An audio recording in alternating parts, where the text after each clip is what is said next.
Hello and welcome back, everybody, to the Hot Mess Murder Club, the podcast where we examine murder cases that weren't just unsolved, but they were mishandled so thoroughly that the system itself actually became part of the crime. In today's case, it's not confusing, but it is repetitive. And that repetition is the entire point. Bodies appeared, they appeared in pieces, and they appeared in public.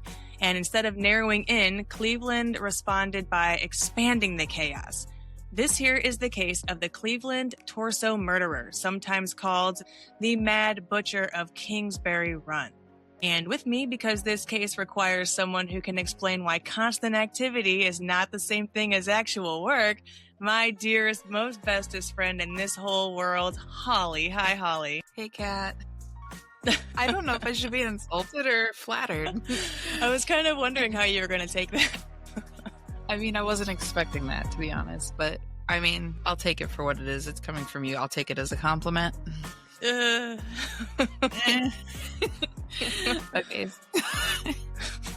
So this case shows what happens when shock becomes policy. Everybody reacts, but no one coordinates. And the offender benefits from that delay, like, every single time. Yeah, and that delay pretty much starts immediately with the city itself. So hold my hand, and we're going to travel by trains, planes, and automobiles to Cleveland, Ohio. And for some reason, every time I think of Cleveland, Ohio, I think of the Drew Carey show. That intro, Ohio! Oh, man. I did not think that when I thought Cleveland. I just thought of the car ride I took there with some friends and my dog at one point, and my car exploding on the side of the highway and watching the firemen just drive right past a burning vehicle. Oh, Ohio! Ohio! I have a feeling if we're talking about that show anyway, that Mimi's going to be the one leading this investigation from the sound of it. With her I was just hoping that wasn't going to come back at me in some way. Like, I was hoping there was going to be no Mimi Holly reference. Why would I do that? It's too soon. It's too soon in the episode for that. Okay. Anyway, so we are in Cleveland, Ohio, primarily between 1934 and 1938, and this is during the height of the Great Depression. So unemployment is widespread, housing instability is incredibly common, and entire communities of unhoused and transient people live near rail lines, riverbanks, and industrial corridors, especially in an area called Kingsbury Run. And that actually sounds kind of like a nice place, but I find out later that that's not. So we're not going to move there. This city is under economic stress and political scrutiny. So Cleveland wants to look controlled, like they've got it together, and a serial killer clearly would not help with that image they're trying to portray. No. I mean, when leadership prioritizes reassurance over evidence, obviously investigations stop asking who did this and start asking how quickly can this stop being embarrassing, I guess, for the city itself. They've got to be embarrassed for their lack of coordination and their ability to solve a crime. Yeah, and I'm going to go ahead and just say that embarrassment, it drove every decision that followed. And after I kind of briefed myself over this case, I realized that I think that this investigation would have been better if it just never happened in the first place. Like, a lot less could have gone wrong. Like, there should have been a rule where, like, if you see a hand or a body part on the road, just kick it in the ditch and just let nature take its course. That would have been more effective than this entire investigation. Feeding the animals, that's fine. Yeah, and you're helping the wildlife, so it would have been better. But so we're going to get into the victims, and officially there are 12 victims that were attributed to the Cleveland torso murderer. Unofficially, though, that number may be actually higher.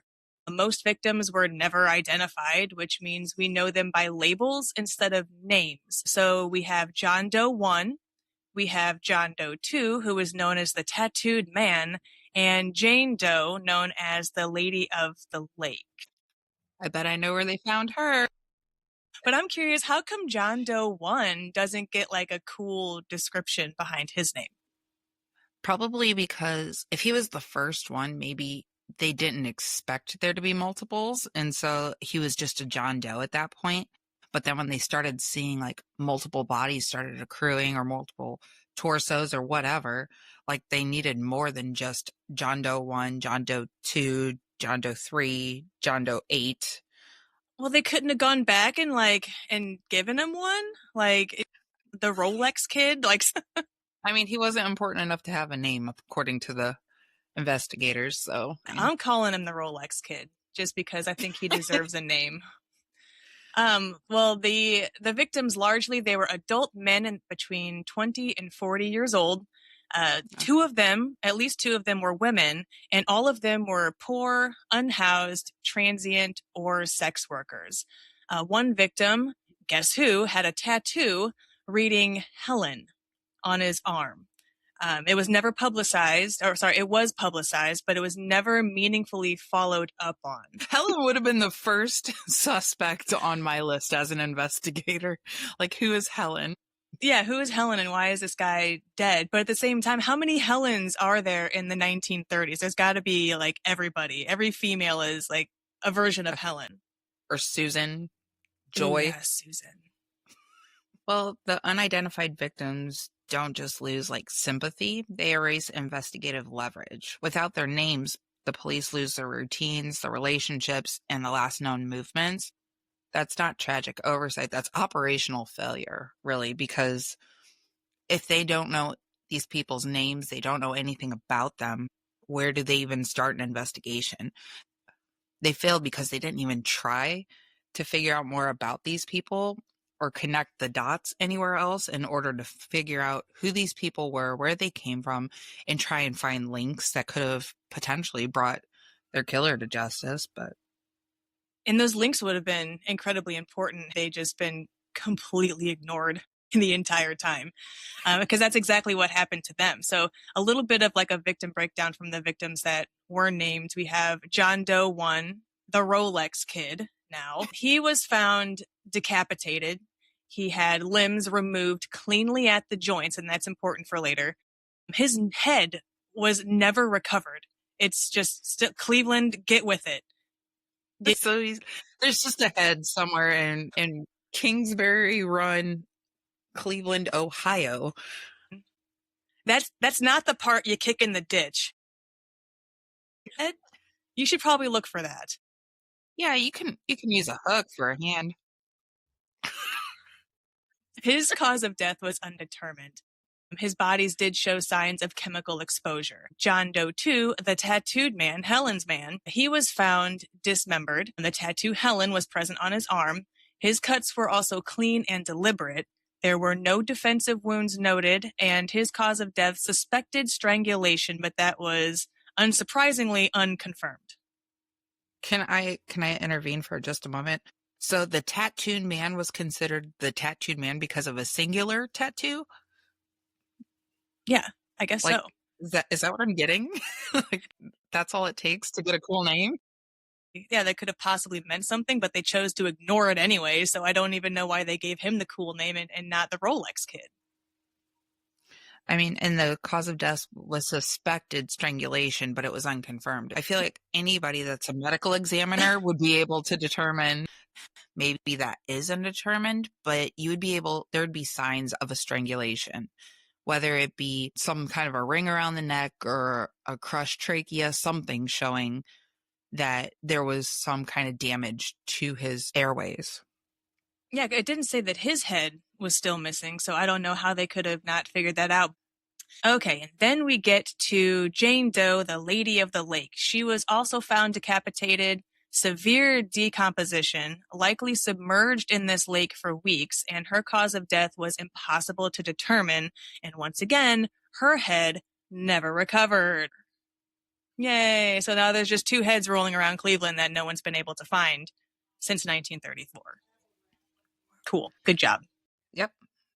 Other victims had similar patterns, the decapitation, the limb removal, but there was minimal blood at the dump sites, and several bodies appeared washed because we can't have dirty dead bodies laying around Kingsbury Run.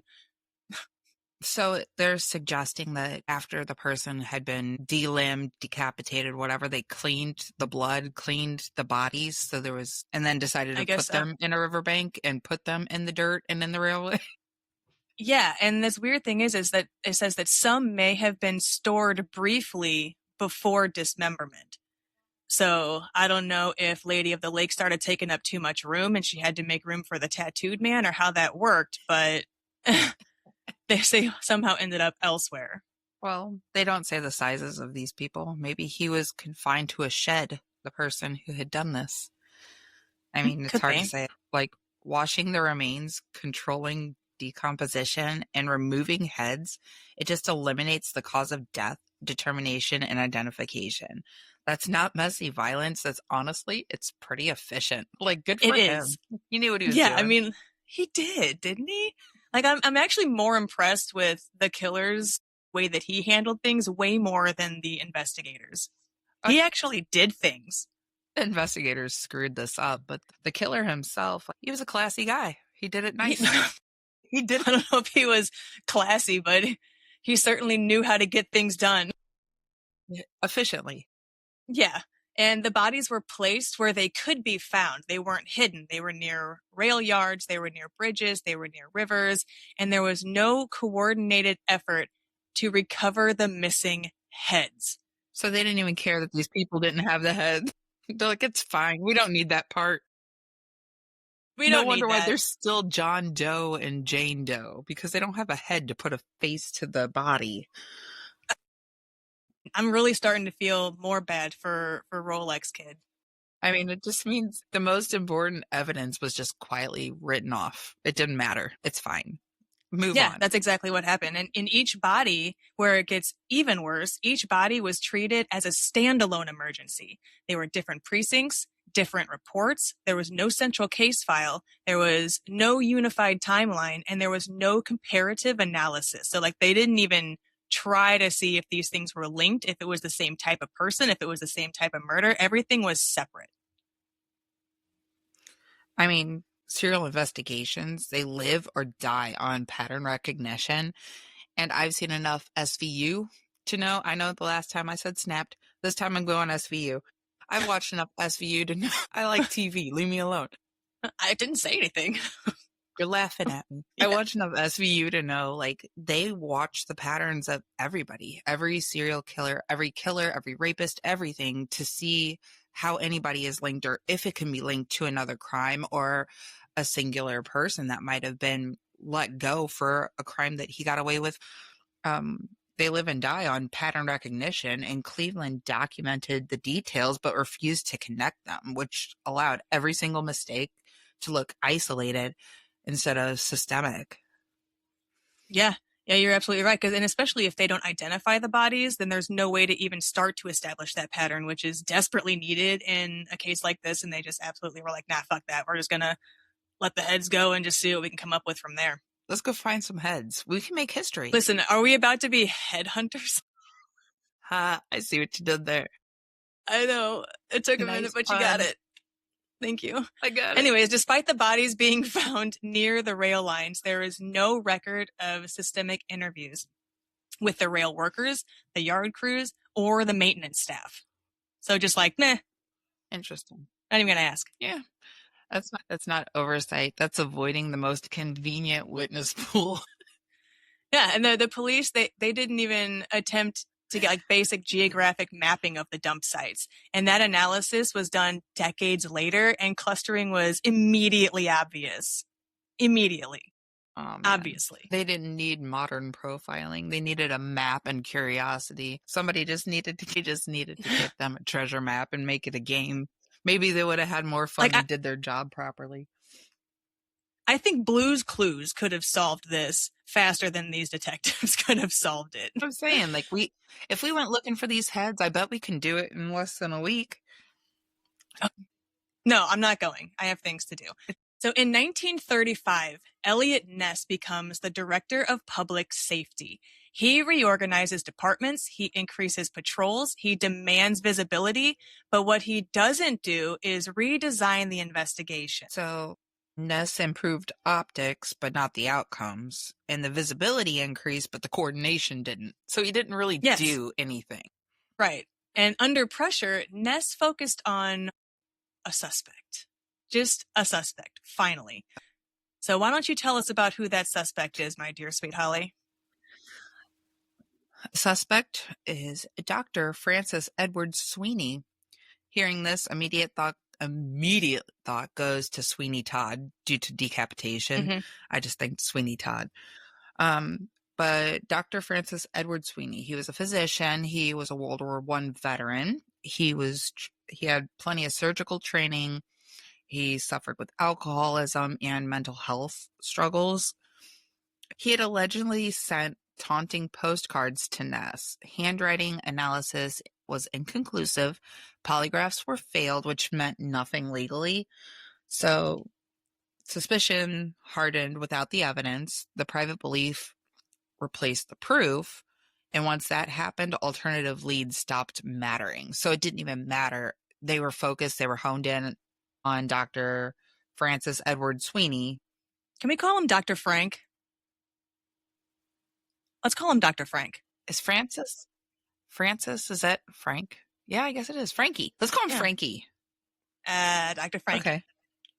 They were honed in on this one guy, and Sweeney committed himself into a mental institution, which had resolved the discomfort, but not the guilt. So we're going to get in now to Elliot Ness's quote-unquote solution. Oh, yay. Boy. Yeah, get ready. So I'm under ready. pressure, I don't know. Under pressure, Ness ordered the burning of shanty towns in Kingsbury Run. You heard it right. The burning of shanty towns in Kingsbury Run. So entire communities were displaced. The theory was that this would disrupt the killer, but there was no evidence for that. I'm sorry. What? You lost me. Hold on. This would disrupt the killer. What? To like burn the shanty town. So you're burning down the city to disrupt the killer from what? Killing more people? So you're creating chaos everywhere else to prevent another murder? Is that what they're saying? So basically, yeah, he was trying to displace the victim pool, I guess, is kind of what I get out of this. So he figured if he burns the whole town down, those people, I guess, would then leave, and then there would be nobody, and then the killing would just stop. But instead, he just displaced everybody, and nobody had a place to live, and that whole section of the community was just homeless and had nowhere to go. All right. So, like, burning neighborhoods produced headlines, but it didn't produce any suspects, and it eliminated witnesses and destroyed the trust within the community, I'm sure. That is absolutely correct. And Holly, there really isn't much more to cover about the actual investigation because it was never solved, right? So after they burned the shanty towns, I think it just kind of all dissipated. But as far as I know, the killing actually did stop.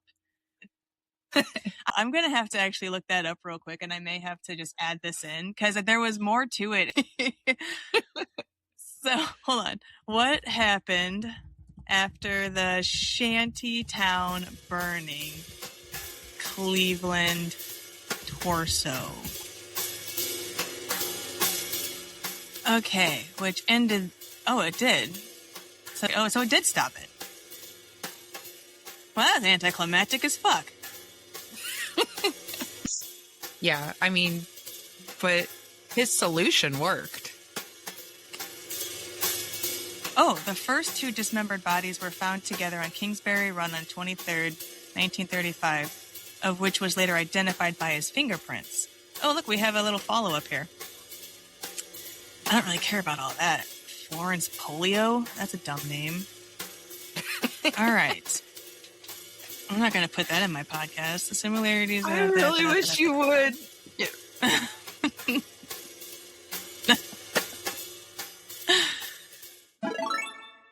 Okay. Looked up some extra stuff about this case. The murders were committed between 1935 and 1938, and they were definitely serial killings. Most of the bodies were discovered in or near the Kingsbury Run area, a creek bed that ran from East 90th Street and Kinsman Road, southeast. We have a place to look for the heads now. We do, but the name of this river is damn near impossible. The Cuyahoga River? It's the Cuyahoga River. Cuyahoga River? Why did I Yeah. say it like that the first time? Most victims were dismembered and all were decapitated. Most of the victims appeared to be transients or derelicts living in shanty towns on the fringes of society. This, we already know this, we've already told you. So the murderer was never discovered. The first two dismembered bodies were found together in Kingsbury Run on the 23rd of September in 1935, one of which was later identified by his fingerprints as Edward Andracy, 29 years old, an orderly at the local hospital. The third victim was Florence Polillo, found near Orange Avenue, 26th of January, 1936. And between June 1936 and August 1938, 9 more bodies were discovered, one of which was identified as Mrs. Rose Wallace. Elliot Ness immediately ordered the shanty towns of Kingsbury Run burned to the ground, which ultimately ended the torso murders. So that really dumb idea actually worked. I mean, that would have been effective. It did its job. Like, their little fake solution turned out to be an effective solution. Yeah. So Police Lieutenant Peter Marilow, who worked on the case for 6 years, characterized the killer as coldly efficient and as relentless as an executioner when in the mood to kill. Although somebody else confessed to the Polillo murder, he hanged himself before he could be tried, and despite intensive police work, there was never sufficient evidence to make a case against any other suspect. So the one suspect, I guess they could have had, hung himself, and then so they just focused on Dr. Frank Sweeney. Dr. Frankie? Dr. Frankie, yeah. Miss Holly, I've added a little segment piece to the end of our shows, and I'm excited for it, and it's going to be called Why This Case is a Hot Mess. And it's going to point out some bullet points as to what went absolutely bullshittery wrong with this case. So this case is a hot mess for some very clear reasons. 1, the victims were absolutely dehumanized. 2, patterns were ignored. 3, evidence was fragmented. 4, politics replaced strategy. 5, a suspect was sidelined without proof. And 6, panic drove decisions from start to finish. So now, Holly, I want you to explain how this much activity managed to produce nothing. I mean, well, none of this required bad luck. It required everyone involved doing exactly enough to avoid being questioned. Removing names saved time. Ignoring the patterns avoided accountability. Fragmenting evidence ensured that nobody owned the failure. And once politics took over, looking busy was enough. So a suspect was picked without any proof. The neighborhoods were burned without any kind of results other than the fact, actually there were results because it ended the killing. So they destroyed the community, but they stopped the killer. No one had ever had to stop and explain why nothing was working. Why, when this failure is comfortable, it stops being a mistake and it starts functioning exactly as it was designed. So yeah, that's a hot mess. Yeah.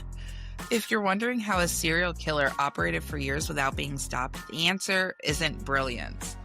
It's that no one was required to prove that they were doing their job.